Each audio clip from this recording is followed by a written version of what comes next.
Euh, alors, les auditeurs, pendant donc le train en marche, Lionel, nous avions eu quelques problèmes. Je reprends donc cette musique de Lubello, Mutampa,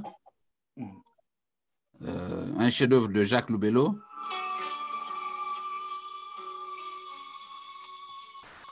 Voilà. Voilà, nous sommes donc en direct de retour sur cette antenne. Je vous signale que nous avons commencé cette émission il y a quelques minutes avec des difficultés au niveau de notre live Facebook. Toutes nos excuses pour ceux qui prennent le train en marche. Nous parlons aujourd'hui d'une activité plus ou moins morose puisqu'il s'agit de la disparition de Maître Mudilino Massengo, qui est un avocat, Maître Mudilino Massengo, qui nous a quitté Maître Mudilino Massengo, je disais, qui nous a quitté le 6 janvier dernier, 6 janvier 2020. Il n'a pu donc terminer cette année, c'est bien dommage pour ce grand avocat. Alors, Lionel, nous abordions déjà la question du terroir, notamment des avantages que cette contrée a eu sur le plan de l'éducation. Vous me rappelez qu'il y avait, cette contrée a eu beaucoup de cadres dans l'histoire de notre pays. Alors, nous allons donc poursuivre. Je vais m'assurer que des gens sont déjà connectés sur notre réseau, notamment sur Facebook. Vous avez donc la possibilité de, vous aussi, peut-être pas de poser des questions, mais d'introduire quelques éléments qui se rapportent à la vie et l'œuvre de l'homme. Voilà, je constate que nous sommes connectés, Lionel Gamba. Voilà, nous sommes désormais suivis sur le plateau de Facebook. Alors, nous allons poursuivre cette émission avec notre ami Lionel Gamba qui nous a fait la gentillesse de venir parler de l'homme qui n'est pas un spécialiste de Mudilino Massengo, mais qui a eu la volonté justement de venir pour discuter ou faire cette évocation. Alors, on parle de lui comme un avocat donc inscrit au barreau de Paris à partir de 1967. Ça, c'est un grand mérite, ça. Tout à fait. Tout à fait. Comme je disais, en fait, ils font partie des premiers cadres du pays, hein, du fait qu'ils ont eu accès à l'éducation très tôt. Et donc, à l'époque coloniale, ils ont pu avoir cette facilité, après les études primaires, de poursuivre leur scolarité en Europe. Donc, ils sont arrivés très jeunes, avec beaucoup de possibilités de pouvoir s'instruire. Et ils ont fait le maximum, notamment Maître Mudilino Massengo, qui va exceller dans ses études. Il va être l'un des premiers cadres congolais qui fait ses preuves sur le banc de l'école française. En étant le premier avocat, il fut le premier avocat congolais, noir même au niveau de Nancy, comme on disait, à l'université de Nancy. Et puis, il va avoir la chance de rentrer très tôt au Congo pour travailler avec le président Fulbert Youlou. Il y a eu la continuité aussi avec le président Massamba Deba. À la chute de Massamba Deba, il sera récupéré aussi par le président Marien Ngouabi. Et puis, c'est là qu'on a appris pour une première fois dans l'histoire de notre pays au cadre politique qui démissionne de ses fonctions pour s'installer en France, alors que tout lui était donné à l'époque. Hein. Il avait tous les honneurs de la République, il avait tout ce qu'il fallait pour pouvoir rester. Mais il a pris quand même une décision qui n'est pas passée inaperçue dans la mémoire des Congolais. Il quitte le gouvernement, alors je crois qu'il était la deuxième personnalité même de la République, pour s'installer définitivement en France. On nous rapporte, Lionel, que Maître Aloïse Mudilino Massengo, déjà à 31 ans, notamment en 64, était le premier avocat, je dirais, noir au barreau de Nancy, où il aurait exercé jusqu'en 66. Oui, bien sûr, il était le premier avocat noir au barreau de Paris. Et puis à cette époque, il faut dire que ce n'est pas comme maintenant, hein, où on peut facilement accéder à certains milieux. À leur époque, le racisme rampant, qui ne dit pas son nom, était vraiment battait son plein et vraiment pour être reconnu à sa juste valeur, comme il a été, c'est bien parce que vraiment, il méritait le qualificatif de maître à l'issue de ses études passées à Nancy, quoi. Donc, il faut dire que c'est quelqu'un qui a été très intelligent durant toute sa vie, qui n'a pas laissé son entourage indifférent. Hein. Tout le monde est d'accord, qu'on soit de l'opposition ou du pouvoir, tout le monde est d'accord sur les capacités intellectuelles de Maître Midi Lemon Sambou et ce qu'il a apporté à l'histoire de notre pays. Alors, il a eu des amis politiques comme on nous rapporte les Kunzu, Lenze, Massamba Deba, Numazala. Matsokota, il a connu aussi les Matsokota. Ils ont été, comment on appelle, au séminaire, puisqu'après avoir terminé ses études primaires à Kindamba, là-bas, il sera aussi envoyé faire ses études au séminaire de Mbamou. Il rencontre quasiment la totalité des grands cadres qui vont régir l'administration de notre pays. Et parmi tant d'autres, les Matsokota et tout ce monde-là, hein, c'est Lazare Matsokota, Emmanuel Ndebeka, Émile Biayenda, hein, ils étaient tous quasiment ensemble, c'était quasiment la même génération. Alors, on le présente déjà, Sungwabi, comme un grand défenseur des droits de l'homme en tant que ministre. Oui, justement. Et justement, en fonction de ce qu'il aura été annoncé dans le cadre de ses études universitaires, il était, avant que Ngwabi arrive au pouvoir, il était déjà nommé ministre de la Justice. Et quand Massamba Deba perd le pouvoir, sous insistance de, je crois, Jacques Opango, qui recommande à Marien Ngwabi de le garder au poste de ministre de la Justice. Oui, mais il le garde au poste de ministre de la Justice. Et puis après, il sera élevé au grade quasiment de Premier ministre. Mais il y a un petit contexte sombre qui fait qu'au cours du mandat du président Marien Ngwabi, il sera obligé, lui, le grand cadre, l'homme de droit, à pouvoir débiner ses responsabilités politiques pour s'occuper d'autre chose. Alors, sur le plan, quel était il appartenait à quel courant? Parce que là, quand je vois les Ndala et autres, ces anciens cadres, ces jeunes, quel courant incarnait-il à l'époque? Bah, lui, il était, on va dire, bon, avant que Marien Ngwabi arrive, c'était des gens qui ont, des jeunes cadres qui étaient autour de Alphonse Massamba Deba. Donc, on va dire qu'ils étaient pas rouges, hein. Ils n'étaient pas des cadres rouges. Hein. C'était des gens qui avaient pour fonction... Du fait même de ce qu'ils étaient intellectuels et incarnés de valeurs. Valeurs humaines, valeurs on va dire de démocratie, entre guillemets, si on peut se permettre d'utiliser ce terme-là à cette époque.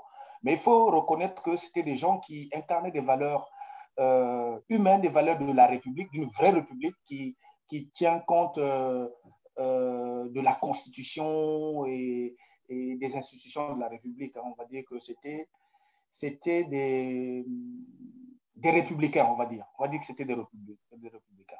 Voilà, parlons de l'homme, de l'opposant comme tel. Est-ce que vous pouvez nous situer pourquoi l'exil? Et nous reviendrons sur sa participation à la conférence nationale, quel aura le combat qu'il aura justement apporté à cette conférence nationale.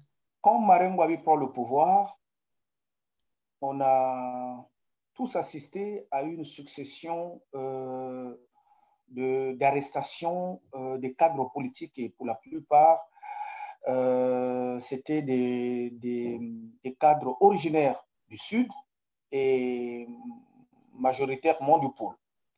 Et lui, en tant que... Nous avons quelques problèmes de ligne.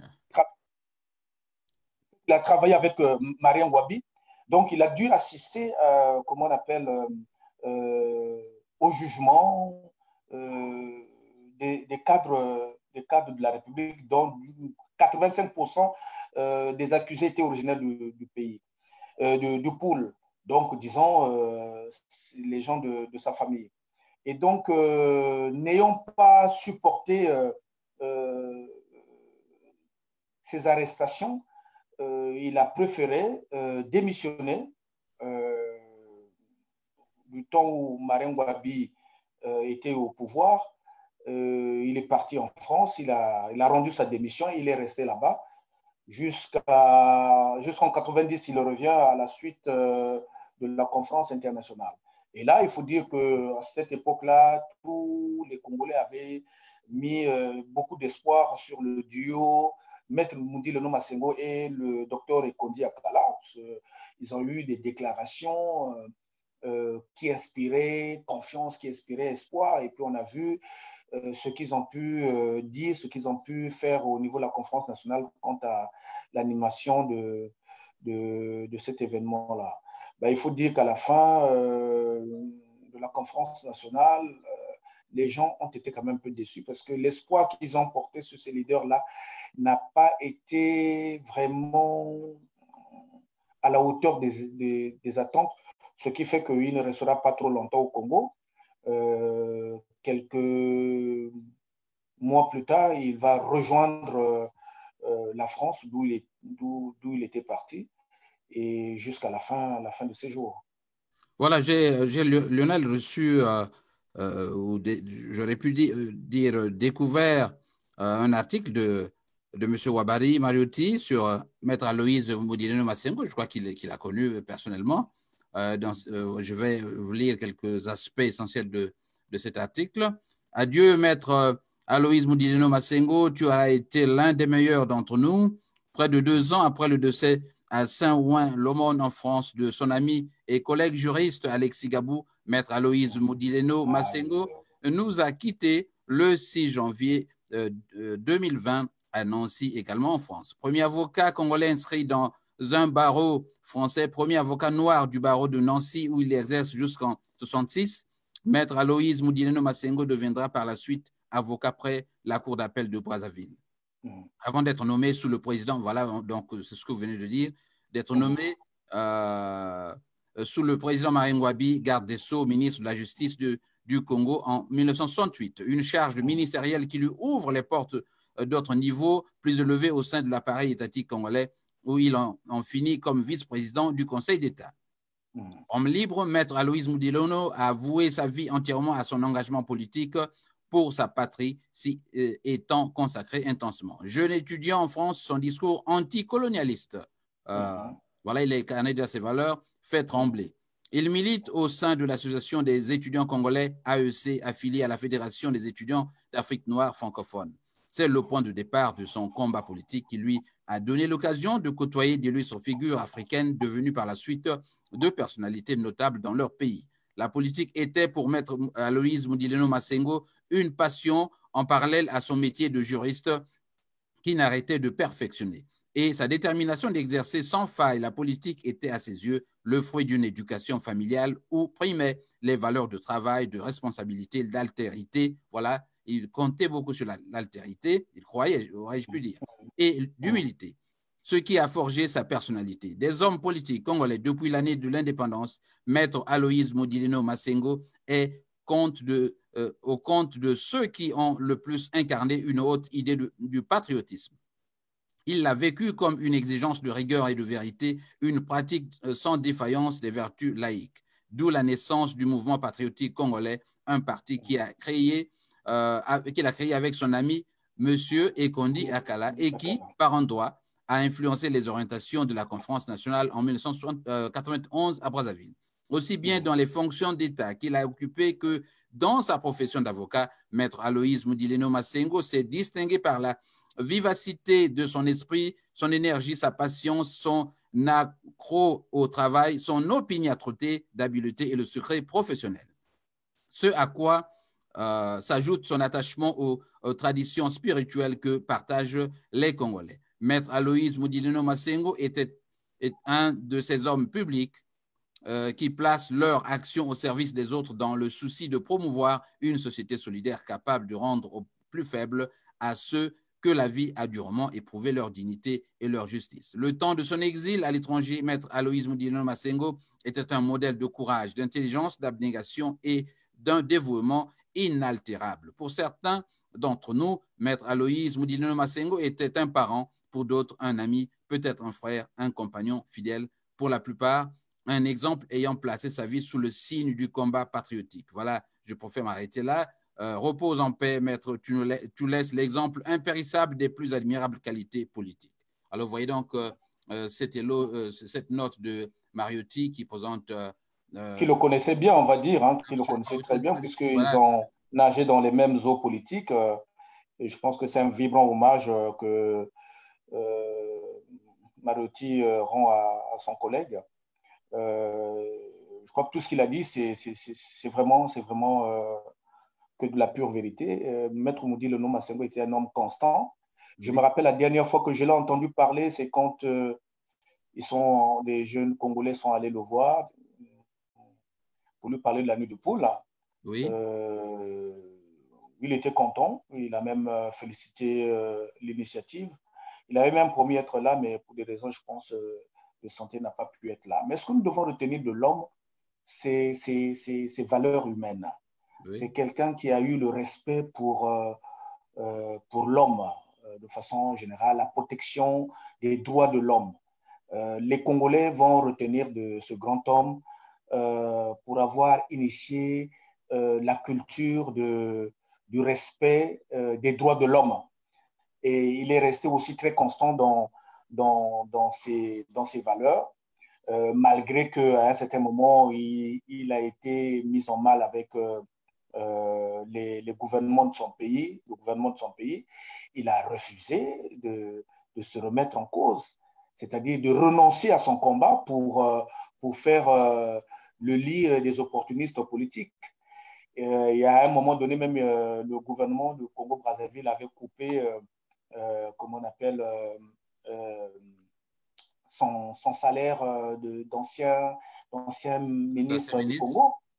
Ah et bon? Malgré cela, oh oui, il y a eu un moment, je ne sais pas si ça avait été déjà rétabli, mais en tout cas, compte tenu de ces prises d'opposition, le pouvoir de Brazzaville, à un moment donné, avait coupé ses droits et il s'en est même plaint, mais ça ne l'a pas empêché de garder la tête froide et surtout de rester droit dans ses bottes par rapport à ses convictions politiques. Donc, sur le plan politique, c'est quelqu'un qui a eu de la valeur, qui a formé aussi une école, hein, parce qu'aujourd'hui, il y a des gens dans le milieu politique congolais, il y a des politiciens qui se réclament de l'aile Modilono Masengo, c'est l'aile dure, l'aile puritain, hein, ceux qui luttent contre la corruption, pour l'égalité, oui. Des droits civils et civiques.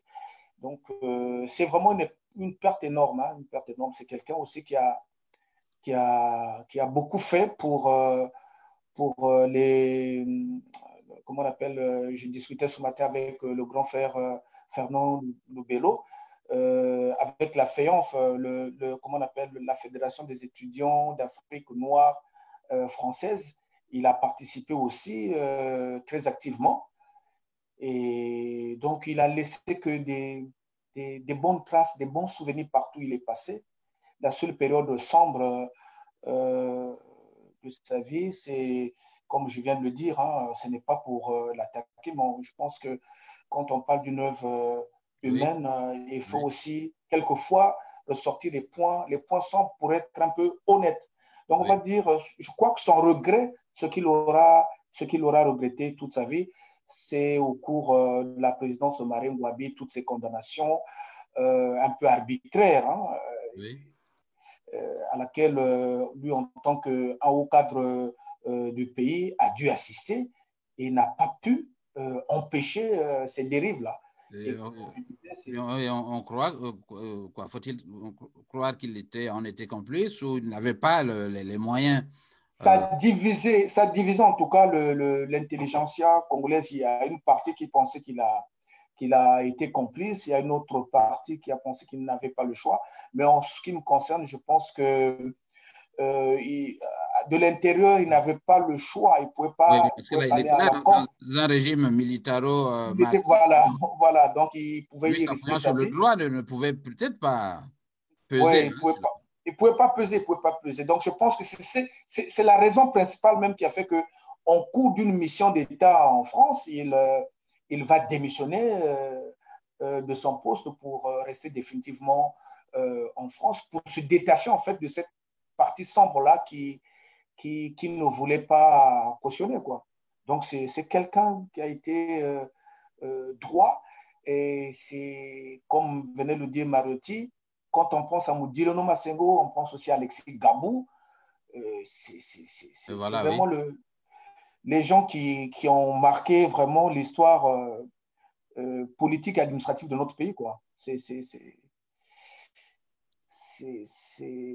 un éléphant de la politique congolaise. Alors, donc, nous allons terminer par euh, son exil. Qu'est-ce qu'on peut retenir justement? Qu'est-ce que la diaspora peut retenir de... Parce que j'ai suivi, il a même fait beaucoup de vidéos avec certains membres de la diaspora, comme cet autre avocat dont j'oublie le nom, Maître Massengo, je crois, qu'il aurait interviewé une Oui, oui, fois. Bon, il a oui, eu quelques activités sporadiques comme ça. Qu'est-ce qu'on peut globalement retenir de ce qu'il aura, son activisme dans, ou pas, sa contribution dans l'œuvre même du retour à la démocratie quant à son statut d'exilé en France? Ben, il faut déjà dire qu'il avait une voix qui portait. Il avait aussi ses entrées dans les arcanes du pouvoir français. C'était une voix écoutée. Il a porté, on va dire, grand chose, hein, à l'époque où l'exil, quitter le Congo pour venir en exil, c'était un peu perdre, disons, 90% de sa valeur politique, parce que il faut reconnaître une chose, qu'à cette époque-là, l'Internet n'existait pas. Donc, quand vous étiez en exil, il n'y avait pas souvent la possibilité de faire entendre la voix. Mais eux, malgré que euh, les canaux d'information étaient limités, ils ont réussi quand même à faire entendre leur voix sur la place de Paris, jusque dans le pays, hein, au Congo-Brazzaville. Donc, ils ont fait un travail de fond, et qui a permis aussi à d'autres de pouvoir les rejoindre pour concocter des stratégies. Il faut dire aujourd'hui aussi que si la situation du Congo-Brazzaville est connue dans le monde, Oui. c'est parce que aussi les gens comme Moudi Leno Masengo ont pesé de tout leur poids pour faire partager l'histoire de la vie politique de notre pays à l'extérieur. Donc, c'est quelqu'un qui a beaucoup fait, mais malheureusement, au soir de sa vie, il était devenu moins actif pour des raisons de santé, donc D'âge ou de d'âge santé. aussi, d'âge et de santé. Et donc, nous regrettons qu'il soit parti, et je pense que ceux qui ont dû travailler avec lui, je vais dire ses membres très proches de son parti, le mouvement, le MPC, pourront relever les défis et faire en sorte que les idéaux de Maître Moudileno Masengo soient toujours d'actualité, hein. Comme on pleure les grands cadres de notre pays, je pense que lui aussi doit rentrer dans le panthéon de l'histoire politique de notre pays. Alors dernière question, Lionel Gamba, vous avez pris l'habitude d'immortaliser les personnalités dans le cadre de votre nuit de poule. Je crois que celui-là aussi entre dans ces annales, non?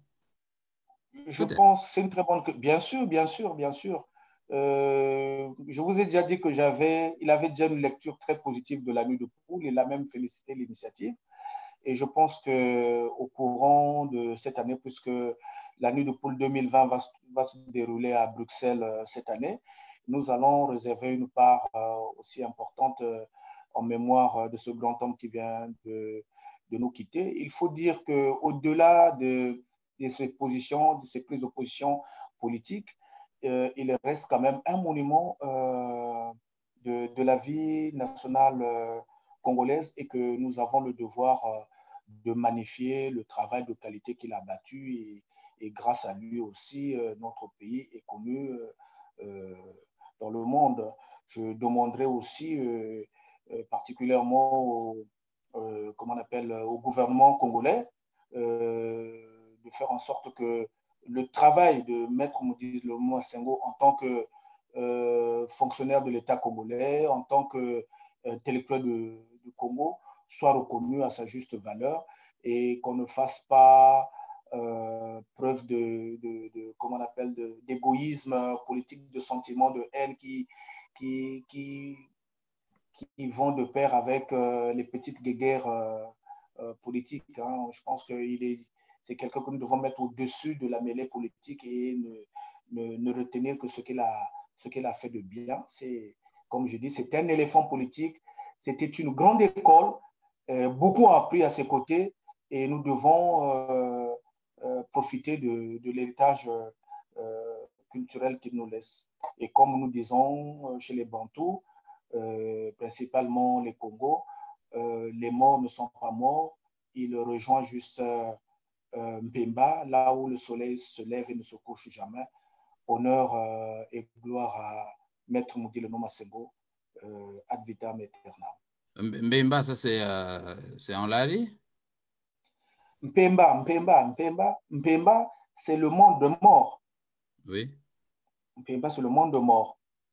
Donc, c'est le royaume des morts. C'est un royaume où, selon la mythologie Congo, oui. Où tous les morts vont retrouver nos ancêtres. Et à Mpemba, là-bas, il n'y a pas de nuit. Hein. Le soleil se lève, mais ne se couche jamais. Donc, c'est une éternité. C'est une façon de dire qu'il rentre dans le cycle éternel de la vie. Ah, ok. Voilà, donc, c'était là donc Lionel Gamba. Tu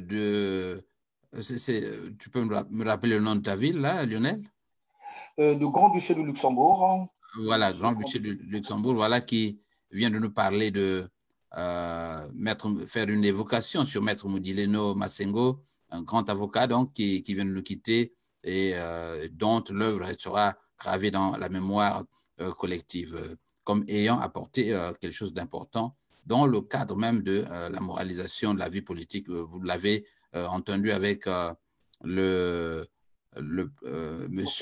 Mariotti. Voilà, nous allons, pour terminer, vous proposer quelques images, Lionel, que j'ai pu avoir sur Brazza News, notamment l'inhumation, la cérémonie d'inhumation de Maître Aloïse Moudileno, qui s'est déroulée, je crois, à Nancy, hein, c'est cela. Oui.